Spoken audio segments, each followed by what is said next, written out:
Hello students, welcome to my YouTube channel Shri Purna academy. तो आज हम बात करने जा रहे हैं class 10th chapter second polynomial का टॉपिक क्वाड्रेटिक इक्वेशन। तो सेकंड चैप्टर का जो एक्सरसाइज रहेगा हमारा सेकंड चैप्टर का एक्सरसाइज 2.2 जो रहेगा उसमें क्वाड्रेटिक इक्वेशन के हम जीरोस के बारे में बात करेंगे। तो क्वाड्रेटिक इक्वेशन में हम कैसे जीरोस फाइंड करते हैं उसके बारे में बात करेंगे। तो उससे पहले हमें किसी भी क्वाड्रेटिक इक्वेशन का उसके जीरोस हम कैसे फाइंड करते हैं वो हमें पता होना चाहिए। तो आज हम बेसिक क्वाड्रेटिक इक्वेशन को कैसे सॉल्व करते हैं उसके डिफरेंट एग्जांपल लेके उसको समझेंगे। तो पहला एग्जांपल मैं ले रहा हूं x square plus 7x plus 12। Consider करते हैं x square plus 7x plus 12। तो स्टूडेंट्स इसमें यहां पे हमें दो फैक्टर्स की रिक्वायरमेंट रहती है। The first factor is sum, next one is product. First one is the sum, next one is the product. सम के लिए जो हमें जो नंबर चाहिए वो x का जो कोफिशिएंट रहता है विद सिंबल वो हमें नंबर चाहिए सम के लिए। तो यहां हमें देख पा रहे हैं कि जो x का कोफिशिएंट यहां अवेलेबल है दैट इज +7। तो हम कंसीडर करेंगे sum is equal to +7। Now product के लिए जो हमें नंबर चाहिए वो कांस्टेंट टर्म को मल्टीप्लाई करना होता है x स्क्वायर के कोफिशिएंट के साथ। तो यहां कोई कोफिशिएंट नहीं, दैट मींस +1 अवेलेबल रहेगा। तो +1 को यदि मैं +12 के साथ मल्टीप्लाई करता हूं तो मुझे क्या मिलेगा, प्लस इंटू प्लस प्लस रहता है 12 × 12 दैट मींस 12। तो हमारे पास सबसे पहला जो प्राइमरी जो फैक्टर रहता है वो क्या रहता है कि सबसे पहले क्वाड्रेटिक इक्वेशन से हमें सम और प्रोडक्ट के लिए जो नंबर चाहिए वो लिखने होते हैं। सम का जो नंबर चाहिए वो हम मिडिल टर्म x के कोएफिशिएंट से मिलता है दैट इज +7, और जो प्रोडक्ट का जो नंबर रहता है that is the multiplication of coefficient of x square and constant term with symbols. अब हमारे पास सम आ गया +7, प्रोडक्ट आ गया +12। उसके बाद हमें क्या करना होता है, उसके बाद हमें दो नंबर फाइंड करने होते हैं।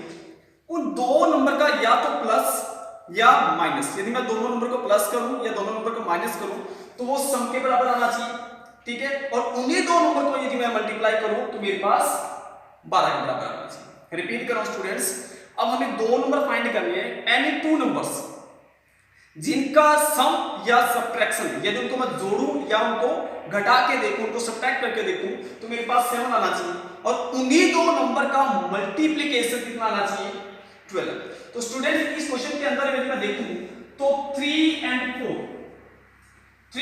4 में देखूं तो 3 में 4 को मैं प्लस करूं तो मेरे पास कितना आएगा, 7 रहेगा, और 3 को 4 से मल्टीप्लाई करूं तो कितना रहेगा, 12 रहेगा। तो हमारे पास ये वाली जो कंडीशन है जो फिलफुल कर रहे हैं जो numbers that is 3 and 7, getting there. और उसके बाद हमें क्या देखना होता है कि इनके सिंबल्स देखने होते हैं कि जो 3 और 4 आएगा वो किस किस सिंबल्स के आएंगे। 3 प्लस का रहेगा, माइनस का रहेगा, 4 प्लस का रहेगा, माइनस का रहेगा। इसके लिए कुछ बातें आपको नोट करनी होगी। उसमें क्या रहेगा, यदि हमें प्रोडक्ट का सिंबल प्लस का मिलता है स्टूडेंट्स, यदि हमें प्रोडक्ट का सिंबल प्लस का मिलता है तो यहां पे दो कंडीशंस कैरी होती है। फर्स्ट कंडीशन, या तो दोनों नंबर रहेंगे प्लस के, जो नंबर आप फाइंड करते हैं वो दोनों नंबर क्या रहेंगे, प्लस के, या दोनों नंबर रहते हैं माइनस के। यदि प्रोडक्ट का सिंबल आपको प्लस का मिलेगा, यदि प्रोडक्ट का सिंबल आपको प्लस का मिलता है तो वहां पे दो कंडीशंस बनती है, या तो जो नंबर अपने फाइंड करते हैं या दोनों रहेंगे प्लस के या रहेंगे माइनस के। दूसरी कंडीशन में यदि हमें प्रोडक्ट का सिंबल माइनस का मिलता है स्टूडेंट्स, यदि प्रोडक्ट का सिंबल हमें माइनस का मिलता है तो जो दो नंबर हम फाइंड करते हैं उसमें से एक माइनस का रहेगा, दूसरा प्लस का रहेगा। यहां देखते हैं हमें प्रोडक्ट का जो सिंबल मिला वो प्लस का मिला, दैट मींस यहां आते हैं तो प्लस का मिलता है तो या तो दोनों जो नंबर होंगे प्लस के होंगे या दोनों माइनस के होंगे। इसके लिए हम सम के सिंबल पे जाते हैं स्टूडेंट्स। यदि सम का सिंबल प्लस का है दैट मींस दोनों नंबर किसके होंगे, प्लस के। यदि यहां पे प्रोडक्ट का सिंबल प्लस के रहता, ठीक है, और सम का सिंबल माइनस हो जाता तो मैं क्या करता, दोनों नंबर किसके लेता, माइनस। दैट मींस प्लस हमें सिचुएशन बताएगा, उसके बाद कौन सा प्लस का कौन सा माइनस का होगा वो हमें क्लेरिफाई करके देता है सम का symbol. Getting the students, product यहां प्लस का डेफिनेटली या तो दोनों प्लस के रहेंगे या दोनों माइनस के। यहां पे सम का सिंबल प्लस है, इसका मतलब दोनों नंबर किसके रहेंगे, प्लस के। उसके बाद क्या करना होता है स्टूडेंट्स, फर्स्ट टर्म को as it is same write करना होता है, फर्स्ट टर्म को एज इट इज सेम। उसके बाद जो मिडिल टर्म होता है उसको कभी राइट नहीं किया जाता। इसकी जगह क्या आता है, जो नंबर हम फाइंड करते हैं वो नंबर लिखने होते हैं विद सिंबल। दोनों नंबर प्लस के आएंगे, दैट मींस पहला नंबर प्लस का 4, इसके साथ x लगा दो, दूसरा नंबर प्लस का 3, इसके साथ भी x लगा दो। एट द लास्ट जो भी कांस्टेंट टर्म है उसको लिखना होता है। रिपीट करते हैं, first term as it is same लिखना है, मिडिल टर्म को राइट नहीं करना, उसकी जगह जो रहेगा जो नंबर आप फाइंड करते हो विद सिंबल उनको राइट करना होता है विद वेरिएबल। वेरिएबल बोले तो जो जिस वेरिएबल का इक्वेशन है वो लगाना होता है। यदि x का इक्वेशन है तो दोनों नंबर के साथ x लगाएंगे, y का इक्वेशन है तो दोनों नंबर के साथ y लगाएंगे, यदि t का इक्वेशन है तो दोनों नंबर के साथ t लगाएंगे। वो डिपेंड करता है कि वेरिएबल किसका है। उसके बाद क्या करना होता है स्टूडेंट्स, जिन बच्चों को कॉमन निकालना बहुत अच्छे से आता है वो स्टूडेंट्स इसको डायरेक्ट कॉमन निकाल सकते हैं। जैसे डायरेक्ट की बात करें तो यहाँ पे क्या करेंगे, यहाँ पे पूरा नंबर लिखने के बाद 4 टर्म्स में इक्वेशंस कन्वर्ट हो जाती है। यहाँ पे पहले 2 टर्म्स को सेपरेट करना होता है, लास्ट के 2 टर्म्स को अलग रखना होता है। पहली जो 2 टर्म्स होती है स्टूडेंट्स, वहां से क्या कॉमन आ रहा है वो कॉमन निकाल। यहाँ पे x है 2 टाइम्स, दैट मींस x के दैट मींस x यहाँ पे 2 टाइम्स है, और यहाँ पे 4 के साथ x जो है वो 1 टाइम्स है। दैट मींस मैं यहाँ पे इन दो टर्म से x कॉमन निकाल सकता हूं। 2 टाइम्स x था, एक बाहर निकाल दिया, 1 टाइम्स यहाँ पे रहेगा, या 4 के साथ 1 टाइम्स x था वो बाहर आ गया, कितना बच गया यहाँ पे प्लस का 4। उसके बाद यहाँ से हमें कॉमन निकालना होता है। यहाँ पे देखिए आप स्टूडेंट्स, यहाँ पे जो 3 है और यहाँ पे 12 है, दैट मींस ये नंबर 3 से डिवाइड हो सकता है और ये नंबर भी 3 से डिवाइड हो सकता है। दैट मींस यहाँ पे जो नंबर बाहर आएगा दैट इज 3। हमेशा ध्यान रखना स्टूडेंट्स, ये जो मिडिल का सिंबल होता है उस सिंबल को यहाँ पे कैरी करना है। यदि प्लस है तो प्लस रखना है, माइनस है तो माइनस। उसके बाद 3 यहाँ से कॉमन क्या रहता है यहाँ पे x। यदि प्लस बाहर रखोगे स्टूडेंट्स तो इनके सिंबल्स चेंज नहीं करना, ये वाला x प्लस का तो प्लस रखना है, 12 प्लस का तो आप क्या रखेंगे, प्लस का ही रखेंगे। 12 में से यदि मैं 3 कॉमन निकालता हूं कितना आएगा स्टूडेंट्स, 4 आएगा। Getting clear. उसके बाद कॉमन निकालने के बाद ये जो ब्रैकेट्स में जो पोर्शन बनता है स्टूडेंट्स, ये दोनों सेम होना जरूरी होता है। यदि ये दोनों फैक्टर सेम नहीं है दैट मींस आपका जो सॉल्यूशन रहेगा क्वाड्रेटिक इक्वेशन का वो गलत माना जाता है। उसके बाद क्या करना होता है, इन दोनों फैक्टर में से एक लिख लो बेटा, उसके बाद जो बच गया उसको दूसरे फैक्टर में लिखेंगे। आगे रहता है x का और मिडिल में क्या रहता है प्लस का। तो these are the factors of a quadratic equation. अगला एग्जांपल देखते हैं स्टूडेंट्स। नेक्स्ट एग्जांपल में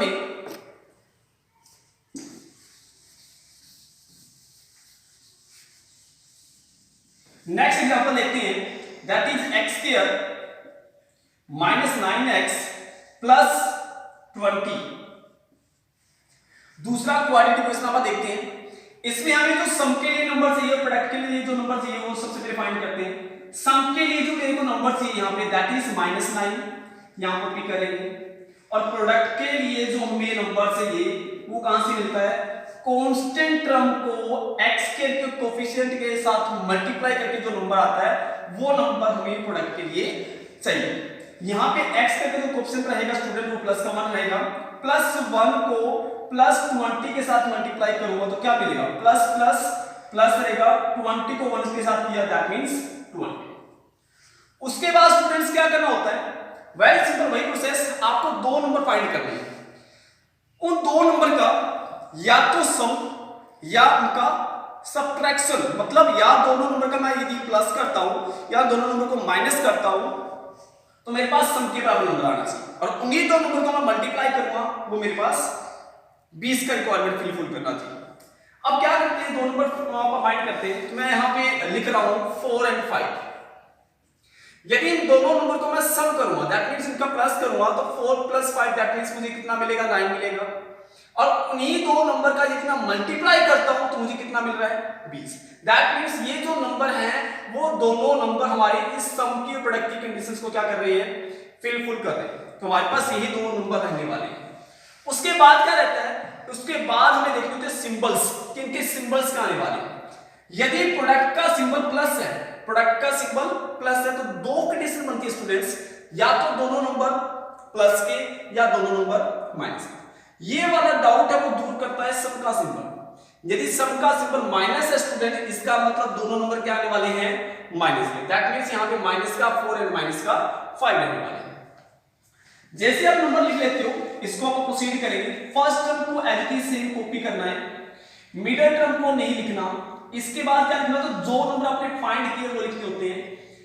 दैट इज -4 x लगाना है इसके साथ, नेक्स्ट इज -5 इसके साथ भी x लगाना है, at the last is 20। Getting the students, पहले क्वेश्चन में अपने डायरेक्ट उसको क्या किया, कॉमन निकालना सीखा। जिन बच्चों को डायरेक्ट कॉमन निकालना नहीं आता वो क्या करें स्टूडेंट्स, सभी टर्म्स को उनको फैक्टराइज कर दें। मीन टू से x यहां पे 2 टाइम्स है स्टूडेंट, इसको 2 टाइम्स लिख दो, x मल्टीप्लाई x। माइनस का सिंबल कॉपी करो, 4 के फैक्टर क्या बनेंगे, 2 मल्टीप्लाई 2, x 1 टाइम्स है तो मल्टीप्लाई में 1 टाइम्स x रहेगा स्टूडेंट्स। नेक्स्ट इज -5, फैक्टर नहीं बन सकते, प्राइम नंबर है, प्राइम नंबर के फैक्टर नहीं बनते, 1 के अलावा 5 as it is same, x 1 times है कॉपी, प्लस सिंबल है स्टूडेंट्स लगा दो। 20 के जो फैक्टर्स बनेंगे that is 2 multiply 2 multiply 5। I hope सभी स्टूडेंट्स को फैक्टर बनाने आते हैं। जिन स्टूडेंट्स को फैक्टर बनाने नहीं आते वो निकाल सकते हैं कि जैसे 20 के फैक्टर बनाने हैं अपने को, तो 20 के फैक्टर आप ऐसे बनाते हैं। गेटिंग ये कि पहले जाएगा 2 की टेबल पे, ये गया 10 पे, फिर जाएगा 2 की टेबल पे 5, फिर 5 की टेबल पे दैट इज 1। तो 2, 2 and 5 is a factors of number 20। उसके बाद फर्स्ट 2 टर्म्स को अलग देख लें और लास्ट के 2 नंबर्स को टर्म्स को अलग देखेंगे अपन। पहले 2 टर्म में से कॉमन निकालना होता है, कोई नंबर कॉमन आएगा, कुछ भी कॉमन आएगा वो देखेंगे अपन, और लास्ट के 2 टर्म्स में से कुछ ना कुछ कॉमन निकालना। यदि हम पहले 2 टर्म में से देखो स्टूडेंट्स, तो यहाँ पे x कॉमन आ रहा है, x इस टर्म में भी है, x यहाँ पे भी है, दैट मींस x क्या आ रहा है, कॉमन। ये वाला पार्ट कॉमन आ गया, तो यहाँ पे क्या बचा, x बच गया स्टूडेंट्स, माइनस कॉपी करो, ये वाला x कॉमन दैट इज 2 टू जा 4 यहाँ पे रिमेन रहेगा। गेटिंग देयर, इस सिंबल को एज इट इज सेम उतारना स्टूडेंट्स। यहाँ पे इन दोनों टर्म्स को मैं देखूं तो यहां से आपके पास कॉमन आ रहा है 5। कितना कॉमन आ रहा है, 5, तो यहाँ पे 5 कॉमन निकाल लो। अब स्टूडेंट्स याद रखना है, यदि आप यहां दोनों टर्म में से माइनस बाहर निकालते हो, ये वाला सिंबल माइनस रहता है, तो इन दोनों टर्म्स के सिंबल आपने चेंज कर देना है। ये वाला टर्म माइनस का, तो दैट मींस यहां पे किसका रहने वाला है, प्लस का। 5 कॉमन आ गया, x यहां पे बचेगा, किसका बचेगा स्टूडेंट्स, प्लस का। उसके बाद ये वाला प्लस का सिंबल है, इसको चेंज कर दो, किसका, माइनस का हो जाएगा। 5 यहां से कॉमन क्या रहा है, यहां पे 2 टू जा 4। तो जिन स्टूडेंट्स को डायरेक्ट यदि कॉमन निकालना नहीं आता तो वो पूरे इस टर्म को फैक्टराइज कर दो, फैक्टराइज करने के बाद जो कॉमन आता है उसको कॉमन निकाल दो, अदरवाइज जो भी बचता है वो लिख दो। कॉमन निकालने के बाद इस ब्रैकेट वाले पोर्शन को ध्यान से देखना स्टूडेंट्स, ये दोनों सेम होने जरूरी होते हैं। यदि ये सेम नहीं है, वही समझो आपका जो क्वाड्रेटिक इक्वेशन का जो आपने प्रोसीड किया है, सॉल्यूशन जो निकाला है वो गलत है। अब क्या करेंगे, इन दोनों में से एक को यहाँ पे रखना है, बाकी जो बच गया आगे x बचता है उसको लिख लो, मिडिल में माइनस का 5 बचता है उसको लिख लो। गेटिंग देयर, तो इस टाइप के बाद कॉमन निकालने के बाद जो भी यहाँ पे लास्ट में जो फैक्टर बनते हैं that is the factors of the quadratic equation. Next example देखते हैं स्टूडेंट्स, जिसने नोट करना है वीडियो पॉज करके देख सकते हैं स्टूडेंट्स। ओके,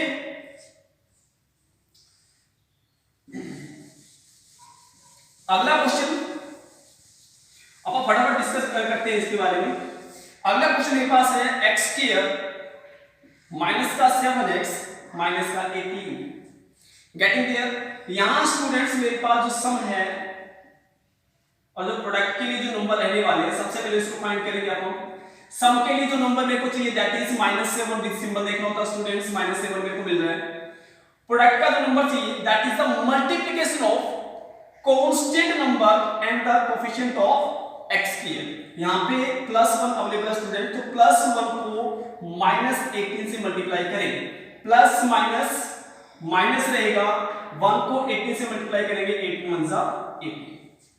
उसके बाद वही प्रोसेस आपको दो नंबर फाइंड करने स्टूडेंट्स। उन दोनों नंबर का या तो प्लस या दोनों नंबर का माइनस करें तो मेरे पास 7 आए और उन्हीं दो नंबर का मल्टीप्लिकेशन 18 आना चाहिए, 18 आना चाहिए। तो यहां पे मेरे पास जो नंबर है दैट इज 9 and 2। यदि इन दोनों नंबर को मैं प्लस करके देखता हूं तो मेरे पास 11 आ रहा है, बट मुझे सम का नंबर 7 चाहिए। तो इसका मतलब ये नहीं कि ये गलत है। इनको माइनस करके भी देखिए, 9 को 2 में से माइनस करते हैं दैट इज 7। तो हमारी माइनस से भी कंडीशन फिल हो तो आप एक उसको कंसीडर करके देखेंगे। अब इन दोनों नंबर का मल्टीप्लिकेशन क्या 18 आ रहा है? बिल्कुल। इन दोनों को माइनस करें तो सम के बराबर आना चाहिए और इन दोनों को मल्टीप्लाई करें तो प्रोडक्ट के बराबर आना चाहिए। तो वेरी सिंपल, ये दोनों जो नंबर है सम की कंडीशन और प्रोडक्ट की कंडीशन को फिलफुल कर रहे हैं। अब क्या करेंगे स्टूडेंट्स, अब हमें देखना होता है कि सिंबल्स, यदि प्रोडक्ट का सिंबल माइनस है स्टूडेंट्स तो माइनस है तो एक नंबर रहेगा माइनस का, दूसरा नंबर किसका रहेगा? प्लस का रहेगा। अब कौन सा माइनस का होगा, कौन सा प्लस का होगा, ये जो कंडीशन है वो फिलफुल करता है सम का सिंबल। हमें इन दोनों में से बड़ा नंबर देखना है। बड़े नंबर के आगे सिंबल स्टूडेंट वही लगाएंगे जो सम का सिंबल है। सम का सिंबल कौन सा है? माइनस। दैट मींस 9 यहां रहेगा माइनस और दूसरा ऑटोमेटिक प्लस का हो जाएगा। क्योंकि जो यदि प्रोडक्ट का सिंबल माइनस है स्टूडेंट्स तो एक नंबर माइनस का रहेगा, दूसरा प्लस का रहेगा। यदि 9 यहां पे माइनस का हो जाता तो दूसरा ऑटोमेटिक क्या रहेगा? प्लस का रहेगा। कॉपी।